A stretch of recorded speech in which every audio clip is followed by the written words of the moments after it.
আসসালামু আলাইকুম। শুরু করছি আমৃত্যু ভালোবাসি তোকে উপন্যাসের 34তম পর্ব দিয়ে। কণ্ঠে আছে আমি সানজিদা ছ। আবির রাশভারী কণ্ঠে আবার বলে উঠল, সবাই জানে খান বংশের বড় ছেলে আমি। চাচাতো ভাই বোনদের মধ্যে আমি বড় হলেও সত্যিকার অর্থে আসিফ ভাইয়া আমাদের মধ্যে সবার বড়, আর আমি দ্বিতীয়। পরিস্থিতি মোকাবেলা করতে বা আমি সফল হতে পারবো কিনা জানি না, তবে আমি আমার জায়গা থেকে সর্বোচ্চ চেষ্টা করব ফুপ্পির সাথে আমাদের বাসার সম্পর্ক ঠিকঠাক করার। একটু থেমে আবির আবার বলল, জানিস মেঘ, এই দুজন মানুষের জন্য আমাদের বাড়ির প্রতিটা মানুষের ভেতর থেকে দুমড়ে মুচকে ভেঙে গেছে। তাদের রাগ আর অনাদেয় কর্মকাণ্ডের ফলাফল ভোগ করতে হয় বাকি সদস্যদের। ফুপ্পির মতো কাকামণির জীবনে সুখ শান্তিও কেড়ে নিয়েছে মানুষগুলো। কাকামণি ঠান্ডা মেজাজের মানুষ হয়, আর শুধুমাত্র ভাই বলে হয়তো এখনও সম্পর্ক ঠিক আছে, না হয় ফুপ্পির মতো অবস্থা কাকামণিরও হতো। কাকামণি সবার সামনে প্রাণোচ্ছল থাকে ঠিকই, কিন্তু ওনার ভেতরটাই সবচেয়ে বেশি বিধ্বস্ত।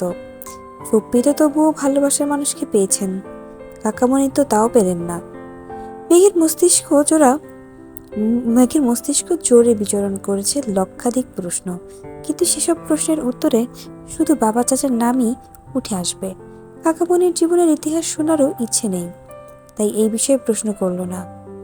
নিজের আব্বু আর বড় আব্বুর এতটা পাষাণ, এটা ভাবতে মেঘের কষ্ট হচ্ছে।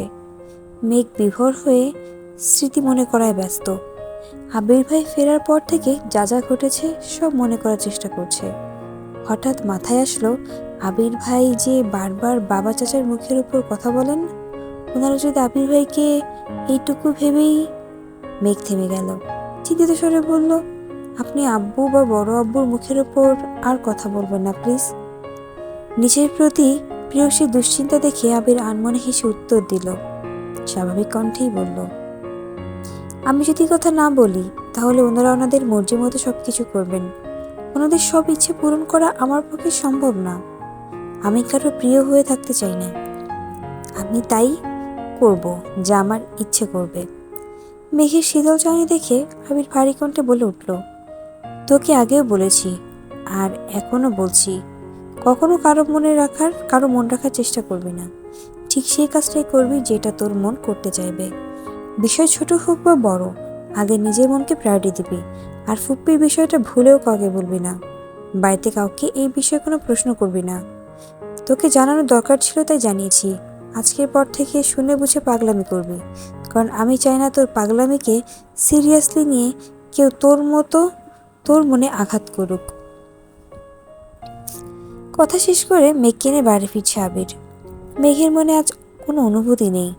এই যে এতদিন জান্নাত আপুকে নিয়ে এত দুশ্চিন্তা করলো, সেই জান্নাত আপুর সম্পর্কে তার ভাবি হয়ে গেছে।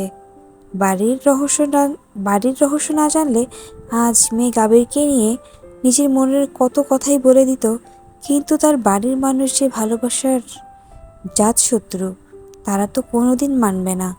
আবির ভাইয়ের প্রতি সে যে অসম্ভব দুর্বল।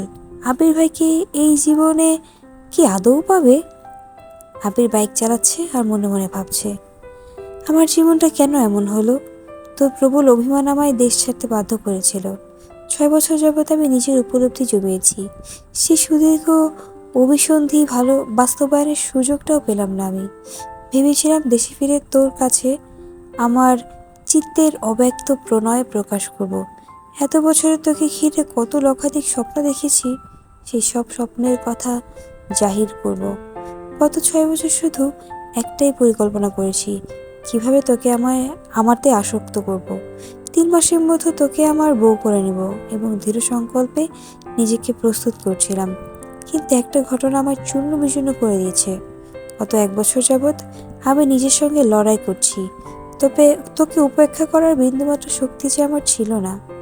দেশে ফিরে প্রথমবার তোর লালিত মুখমণ্ডল আমার মায়াবী আঁখি দেখে এক মুহূর্তের জন্য নিজেকে উন্মাদ মনে হচ্ছিল। ইচ্ছে হয়েছিল খান বাড়ির সব নিয়মরীতির বিনাশ করে হলেও তোকে আমার করে নেই, কিন্তু আমি পারিনি। আজও আমি তোকে ভালোবাসতে বলতে পারছি না। তুই পরিবার ছাড়তে পারবি না, আর আমি তোকে নিজেকে প্রতিষ্ঠিত করা ছাড়া আমি আর কোনো পথ খুঁজে পাচ্ছি না। তোকে পাওয়ার জন্য যতটুকু যোগ্যতা অর্জন করা দরকার, আমি ঠিক ততটুকু যোগ্য হব। তারপরও আমার তোকেই লাগবে। আমার তোকে পাওয়ার ইচ্ছে যতটা প্রবল, তোর মনেও আমার পাওয়ার সেই শানিত ইচ্ছে জাগতে হবে। পরিস্থিতি যতই কঠিন হোক, তোর আমার প্রতি প্রগাঢ় আস্থা থাকতে হবে। তুই আমার হলে আমি পুরো দুনিয়ার সাথে লড়তে পারবো, কিন্তু তোকে না পেলে আমার প্রণয়ের পরিণতি হবে মৃত্যু। বাসায় সেই মোড়ে মেঘকে নামিয়ে আবির ঠান্ডা কণ্ঠে বলল, যা বলেছি তা মাথায় রাখিস। সামনে তানভীর আছে, ওর সঙ্গে বাসায় যাবি। বাসায় কেউ কিছু জিজ্ঞেস করলে তোর কিছু বলার প্রয়োজন নেই। যা বলার তানভীর বলবে।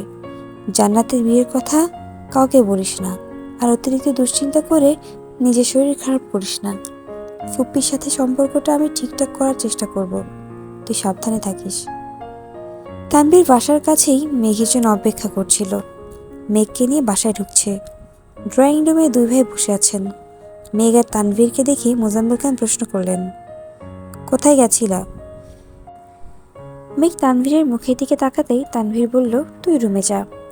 ভাইয়ের কথা মতো মেঘ রুমে চলে গেছে। ওরা দুই ভাই মেঘকে এমনভাবে আগলে রাখে যেন বাড়ির কেউ কিছু বলতে না পারে।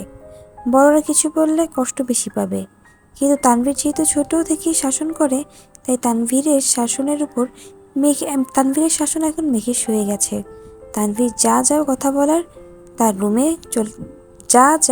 বলার তা বলে রুমে চলে গেছে। মেঘ ফ্রেশ হয়ে শুয়ে পড়েছে। বিকেল থেকে এত ঘটনার সম্মুখীন হতে হয়েছে, যেগুলো মাথায় স্থির হতেও একটু সময় লাগবে। মেঘের আবেগ অনুভূতি সব বিলীন হয়ে গেছে। আবির ভাইয়ের বলা প্রতিটা কথা মাথায় ঘুরপাক খাচ্ছে। একটা কথা বারবার মনে হচ্ছে, এই বাড়ির প্রতিটা মানুষ ভেতর থেকে দুমড়ে মুচড়ে ভেঙে গেছে। ফুপ্পির বিষয় জানার পর থেকে মেঘের হৃদয়টা ভেঙে চূর্ণ বিচূর্ণ হয়ে গেছে। 4 মাসের প্রেমানুভূতি প্রকাশ করার আগেই সব শেষ হয়ে গেল। আবির ভাইয়ের প্রতি যে আকাশসম প্রলয় লীলা সব ফিকে হয়ে গেছে। ফুপি আর কাকামণির মনে কতই না কষ্ট। এসব ভেবে এখন সে ঘুমিয়ে পড়েছে, নিজেও জানে না কখন সে ঘুমিয়ে পড়েছে। আবিরের জন্য অপেক্ষা করার শক্তিটুকু আজ ছিল না। আবির মেঘকে নামিয়ে দিয়ে আবার বিয়ের প্রোগ্রামে গেছে। রাকিবের বেস্ট ফ্রেন্ড হিসেবে এত সময় আবিরের রাকিবের পাশে থাকা খুব বেশি প্রয়োজন। রাকিবের একমাত্র বোন জান্নাত। রাকিবের আর একটা ছোট ভাইও আছে, তবে বোনের প্রতি ভাইদের ভালোবাসা একটু বেশিই তীব্র হয়। সপ্তাহখানেক হয়ে গেছে, কিন্তু মেঘের মাথা থেকে ফুপ্পির ঘটনা কোনোভাবেই যাচ্ছে না। যতবার আব্বুকে আর বড় আব্বুকে দেখে, ততবারই মনে হয় ওনারা হিটলারের থেকেও নিকৃষ্ট। এতদিন আবির ভাইকে হিটলার বলায় নিজেই অনুতপ্ত হচ্ছে। এখন আর মেঘ আগের মতো আবিরকে জ্বালায় না, আবিরের রুমে যায় না, অনুভূতি প্রকাশের চেষ্টাও করে না। আব্বু আর বড় আব্বুকে দেখলে যতটা রাগ হয়, আবির ভাইকে দেখলে ঠিক ততটাই কষ্ট হয়। আজ তানভীর প্রোগ্রামে ব্যস্ত। হঠাৎ ফোনে কল বাজতেছে। ফোন বের করে অবাক চোখে তাকায়। বন্যা কল দিচ্ছে। প্রোগ্রাম থেকে বের হয়ে এক পাশে গিয়ে ফোন রিসিভ করলো। বন্যা, আসসালামু আলাইকুম। তানভীর, ওয়ালাইকুম আসসালাম। বন্যা, ভাইয়া আপনি কি বাসায়? তানভীর, ভাইয়া ডাকতে কতবার না করেছে তোমায়? বন্যা, সরি, আর বলবো না। মেঘের কি কিছু হয়েছে? আমি কল দিলে রিসিভ করে না, হঠাৎ রিসিভ করলেও ঠিক মতো কথা বলে না। তানভীর, বোনও একটু মানসিক চাপে আছে, কিছুদিনের মধ্যে ঠিক হয়ে যাবে। বন্যা, কি হয়েছে? বন্যা মনে মনে ভাবছে আল্লাহ জানে আবির ভাইকে নিয়ে কোনো ঝামেলা হলো কিনা। তানভীর, তেমন কিছু না। তোমার কি খুব দরকার? কিছু বলার থাকলে আমায় বলতে পারো, আমি বোনকে জানিয়ে দিব না। বন্যা আমতা আমতা করে বলল, ওই রকম কিছু না, কথা হইতেছে না, চিন্তা হচ্ছিল, এজন্য আপনাকে কল দিলাম। তানভীর ঠান্ডা কণ্ঠে শোধালো, আর কোনো কারণ নেই? বন্যা আস্তে করে বলল, না মানে আছে। তানভীর ধীর কণ্ঠে বলল, বলো। বন্যা ঢুকিলে ভয়ে ভয়ে প্রশ্ন করলো, আজকে কি আপনার একটু সময় হবে? তানভীর কপাল কুঁচকে প্রশ্ন করলো, কেন? বন্যা একটু থেমে বলল, আপনার সাথে কি দেখা করা যাবে? আপনি মেয়েকে নিয়ে আসলে ভালো হতো, যদি আপনার সময় হয় আর কি। তানভীর জানালো, বন্ধুর মনের অবস্থা খুব একটা ভালো না। তারপরও আমি জিজ্ঞেস করবো না। বনু না আসলে আমি কি আসতে পারবো, নাকি দেখা করতে হলে বনুকে না আসতে হবে? বন্যা কিছু বলছে না দেখে তানভীর আবার বলল, আমি বিকেলে কল দিব তোমায়, রাখছি এখন। তানভীর ফোন রেখে আবিরকে কল দিল। আবিরের কড়া নিষেধ, মেঘকে এখন কোথাও নেওয়া যাবে না। মেঘকেই ঠিক করতে হবে। সব বিষয়ে আবির বা তানভীর মেঘকে সাহায্য করতে পারবে না। তানভীর কি করবে বুঝতে পারছে না। মেঘকে জিজ্ঞেস না করলে বা মেঘের মতামত না নিলে পরবর্তীতে বন্যা বিষয়টা জানলে তানভীরকে ভুল বুঝবে। আবার মেঘ যদি ঘুরতে যেতে রাজি হয় বা তাহলে আবির তো তানভীরকে মেরেই ফেলবে। দুটানা কাটিয়ে শেষমেশ মেঘকে কল করলো তানভীর। মেঘ তখন উপন্যাস পড়ায় ব্যস্ত। বাসায় শুয়ে বসে থাকে আর ভালো লাগছিল না। ফোন চাপতে গেলে আবির ভাইয়ের আইডি আসে সামনে। আবির ভাইকে দেখলে বুকের ভেতরটা কেঁপে ওঠে। পড়াশোনার চাপ নেই, বাড়ির কারোর সাথে কথা বলতে ভালো লাগে না। চুপচাপ শুয়ে বসে থাকলে বারবার শুধু ফুপ্পির কথা মনে পড়ে। এসব কিছু কাটাতে আবির ভাইয়ের দা উপন্যাসের বইগুলো পড়া শুরু করেছে। বেশিরভাগ সময়ই উপন্যাস পড়ে। উপন্যাস পড়ার আরেকটা অন্যতম কারণ হলো নিজেকে সবার থেকে আড়াল করে রাখা। তানভীর 2-3 বার জিজ্ঞাসা করেছে ঘুরতে যাব কিনা, কিন্তু মেঘের ঘুরতে যাওয়ার ইচ্ছে নেই। মন রাজি না হওয়াতে তানভীরের জন্য ভালোই হয়েছে, আবিরের কাছে বকা খেতে হয়নি। কিন্তু বন্যা দেখা করবে কিনা কে জানে। বিকেলের দিকে প্রোগ্রাম শেষ করে তানভীর বন্যাদের বাসার গলি পর্যন্ত গিয়ে বন্যাকে কল দিল। বন্যা কিছুক্ষণের মধ্যে রেডি হয়ে একটা শপিং ব্যাগ হাতে নিয়ে আসলো। তানভীরের সাথে একা ঘুরতে যাওয়ার ইচ্ছে ছিল না বলেই মেঘকে আনতে বলেছিল, কিন্তু মেঘ এলো না, অথচ তানভীর এসে দাঁড়িয়ে আছে। তাই বাধ্য হয়ে বন্যা বেরিয়েছে। ঘণ্টাখানেক তানভীরের সাথে বাইকে ঘুরেছে, কিন্তু একবারের জন্য তানভীরকে স্পর্শ করেনি। সন্ধ্যার দিকে রেস্টুরেন্টে বসে আছে বন্যা আর তানভীর। বন্যা আশেপাশে একবার তাকিয়ে পরিস্থিতি বোঝার চেষ্টা করলো, তারপর হাতে শপিং ব্যাগটা তানভীরের দিকে এগিয়ে দিয়ে বলল, এগুলা আপনার জন্য। তানভীর বিস্ময়ে তাকিয়ে বলল, আমার জন্য? বন্যা উপন্যাস মাথা নাড়ল, কিন্তু কেন? আপনি 2বার আমায় ট্রিট দিয়েছেন, গিফটও দিয়েছেন, আমারও তো উচিত চান্স পাওয়ার খুশিতে আপনাকে কিছু দেওয়া। তানভীর শপিং ব্যাগটা নিজের হাতে এগিয়ে নিল। র্যাপিংয়ে মোড়ানো একটা বক্স খুলতেই চোখে পড়ল একটা কালো চেইনের ঘড়ি, অনেক সুন্দর ডিজাইনের, মোটামুটি দামিও।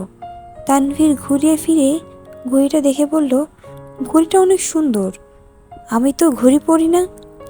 বন্যা আস্তে করে বলল, ছেলেদের হাতে ঘড়ি থাকলে ভালো লাগে তাই নিয়েছি, আপনি ঘড়ি পরেন কি না তা তো আমি জানতাম না। ব্যাপার না, পছন্দ করে এনেছো তার জন্য ধন্যবাদ। এই বলে তানভীর ঘড়িটা হাতে দিল। শপিং ব্যাগে আর একটা সুন্দর ওয়ালেট আর ঘড়ির বক্সে শপিং ব্যাগে রেখে খাওয়া দাওয়া করে বন্যাকে বাসার কাছে পৌঁছে দিয়ে তানভীর বাসায় আসছে। আবির ড্রয়িং রুমে বসে কফি খাইতেছিল। তানভীরের হাতে ঘড়ি দেখে কপাল কুঁচকে ঠাট্টা স্বরে বলল, কারোর জন্য কেউ একজন তার ইচ্ছের বিরুদ্ধে কত কাজই না করছে, অবশ্য এসব দেখতে ভালোই লাগছে। তানভীর ঘড়ি পরা হাতটা নিচের পেছনে লুকিয়ে মন খারাপ করে বলল, মজা করছো?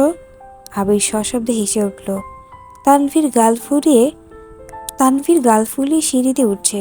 আবির সোফায় বসে সেদিকে তাকিয়ে হেসেই যাচ্ছে। বেশ কিছুদিন কেটে গেল। খাবার টেবিলে দেখা হয় মেঘ আবিরের। মেঘ 2-1 বার আবির ভাইয়ের দিকে তাকায়, চোখাচোখি হলেই চোখ নামিয়ে নেয় মেঘ।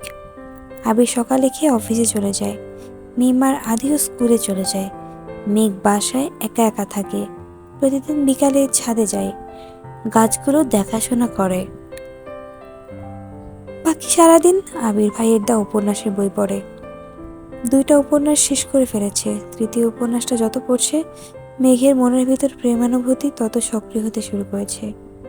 ফিকে হয়ে যাওয়া অনুভূতিটা আবারও জাগ্রত হচ্ছে। আবির ভাইয়ের প্রতি ধারালো ভালোবাসার টানে 28 বছরের গত হয়ে যাওয়া ইতিহাসকে পেছনে ফেলে নতুন করে স্বপ্ন দেখতে শুরু করেছে। হয়তো আবির ভাইকে পাওয়ার স্বপ্নও পূরণ হবে, নয়তো সারা জীবন আবির ভাইকে একতরফা ভালোবেসে যাবে। তবুও মুখ লুকিয়ে আবির ভাইকে এড়িয়ে চলবে না। রাত 11টার দিকে মেঘের 3য় উপন্যাসের বইটা পড়া শেষ হয়েছে। সেই থেকে আবির ভাইয়ের জন্য অপেক্ষা করছে। গত কিছুদিন যাবৎ আবির ভাইয়ের বাড়িতে আসা যাওয়া মেঘের বিশেষ কোনো নজর ছিল না। বাইকের শব্দ শুনেও বেলকনিতে যেতে ইচ্ছা হয় না। আজ এতদিন পর মেঘ আবির ভাইয়ের জন্য বেলকনিতে দাঁড়িয়ে অপেক্ষা করছে, অথচ আবির ভাই ফিরছে না। আবির ইদানিং অফিস থেকে সন্ধ্যায় বাসায় ফিরে, ঘন্টাখানেক পর আবার বের হয়।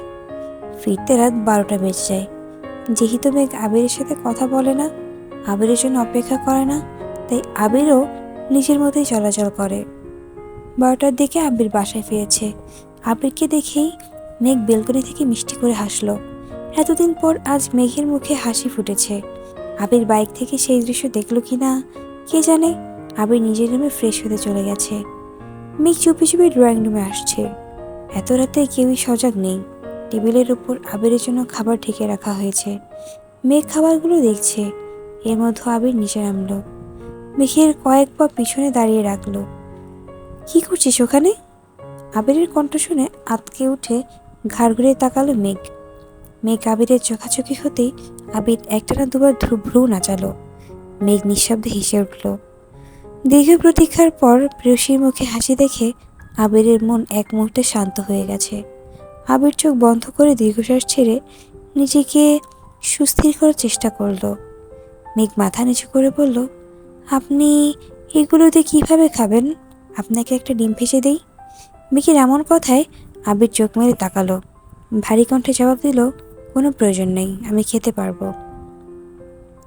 আবির ভারী কণ্ঠে বলল, মেঘের সেসবের মাথা ব্যথা নেই, কারণ তার মাথায় উপন্যাসের প্রেমালাপ ঘুরপাক খাচ্ছে।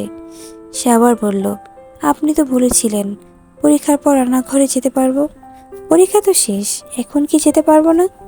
আবির স্বাভাবিক কণ্ঠে প্রশ্ন করল, তোর কি ডিম ভাজা খেতে ইচ্ছে করছে?